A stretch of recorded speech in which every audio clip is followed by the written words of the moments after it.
Kwestiyon naman ng ilang senador ang sinseridad ng MILF, sabay tanong kung hindi ba sila terrorist group. Mahalaga pa naman ang pagiging maingat na lahat para hindi malagay sa alanganin ang peace talks na kailangan ng Mindanao. Saksi si Joseph Moro.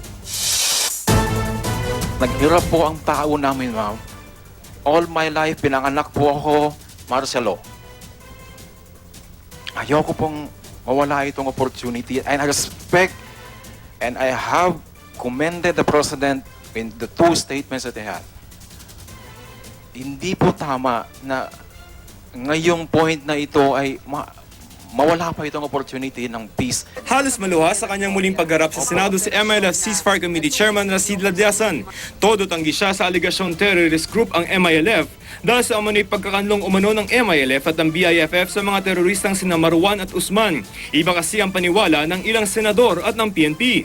Walang duda sa inyo na kinukup-kup ng both MILF at BIFF si Marwan at Usman. Is that correct? Yes, sir. Okay, thank you for that.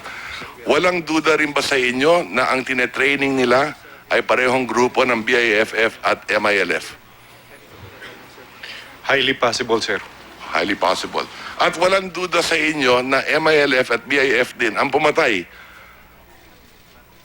sa mga kapatid natin sa SAF. Yes, sir.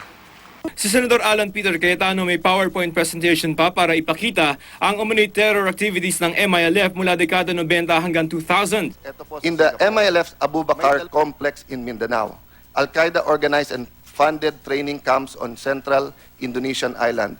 My point here is we're talking peace to them, but halatang halata na yung si Marwan ay prinotektahan nila. Paglilinaw ni Presidential Peace Advisor Secretary Ging Deles, di raw itinuturing ng gobyerno na terror group ang MILF mula pa na magsimula ang peace talks in 2003. The reality is, since 2003, closely monitored by our intelligence forces, there is no evidence that there are institutional links, cooperation, where they helped in the interdiction of lawless and terrorist elements that were found within your communities. Sabi ng chairperson ng Government Peace Panel si Miriam Coronel Ferrer, hindi kasama sa mga itinuturing na terrorist organizations ng Pilipinas at iba pang gobyerno ang MILF. Aminado sa MILF Vice Chairman Ghazali Jafar, magkakamag-anak ang ilang taga-MILF at BIFF na nakasagupa ng PNP staff sa Mama Sapano. Pero hindi raw nangangahulugan ito na may ugnayan ang dalawang pwersa, lalo't matagal na sila naghiwalay ng landas ng BIFF matapos di magkasundo sa usapin ng peace talks. You take into consideration the culture of Muslims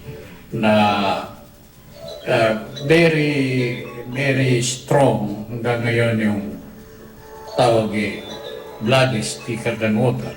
Kung kamag-anak talagang kamag-anak, hindi maiwasan na kapag may nangyari doon sa kamag-anak niya, tutulungan niya. Kung hindi terror group, ano ang MILF? Hindi po terorista ang MILF, kundi revolutionary organization. Ibig sabihin ng pagiging revolusyonaryo, hindi ba sila nagde-decommission o nagbababa ng mga armas? Matatanda ang kabilang ang arms decommissioning sa mga napagkasunduan sa pagbabalangkas ng Bangsamoro Agreement.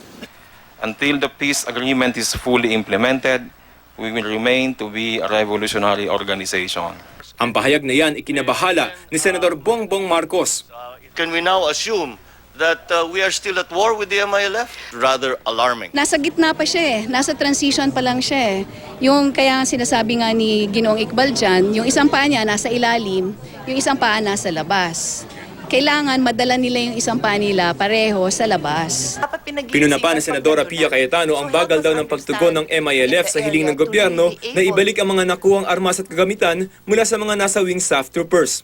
The MILF has decided to return the firearms and any retrievable personal effects of the fallen SAF PNP in deference to the peace process. Para lang sagutin na ibabalik ang government property? 15 days. This is who we are negotiating with. Meron itong tinatawag na ganima. War booty. Captured. Halimbawa. At yung individual na naka-capture ng equipment, in this case armas, karapatan niya yung armas na yun. Ano man ang tawag sa MILF, isa lamang ang nais makita ng Senador Grace Poe sa grupo, sinseridad nila sa prosesong pangkapayapaan. Pwede ba kaming bigyan ng kopya ng mga operasyon na natugis ninyo kung sino man yung mga terorista na binigay ninyong impormasyon sa pulis? Opo, Your Honor, Hihingi Madam po tayo, Chair. and if you want it as a confidential report, we will assess that. Sa kabila ng tono ng tanungan sa Senado, marami nagpakita ng suporta sa pagpasa ng Bangsamoro Basic Law. Kahit nabinbinda sa engkwentro sa Mama Sapano, susi pa rin daw ito sa pagkamit ng minimiting kapayapaan sa Mindanao mula sa ilang siglong pakikibaka ng mga kababayan nating Muslim at ilang taon ding salita ng digmaan at tigil putukan. Higit sa mga politiko, sila mga apektado ng mga gulo sa Mindanao ang nakauunawa ng pagpapatuloy ng peace process. Ako si Joseph Morong, ang inyong saksi.